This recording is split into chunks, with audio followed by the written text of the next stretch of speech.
أعوذ بالله من الشيطان الرجيم. بسم الله الرحمن الرحيم. إن للمتقين مفازة حدائق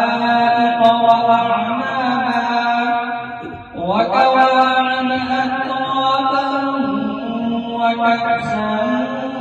دهاقا لا يسمعون فيها لغوا ولا كذابا جزاء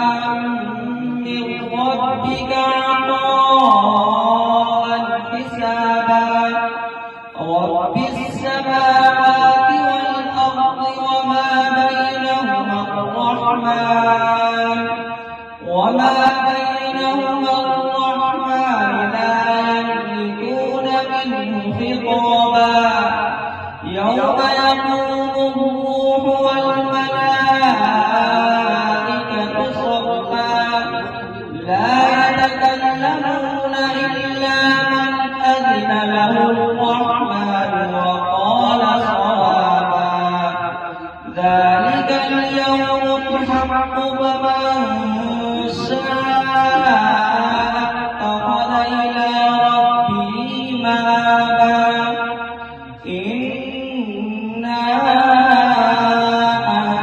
أنذرناكم عذابا قريبا يوم ينظر المرء ما قدمت يداه ويقول الكافر يا ليتني كنت ترابا صدق الله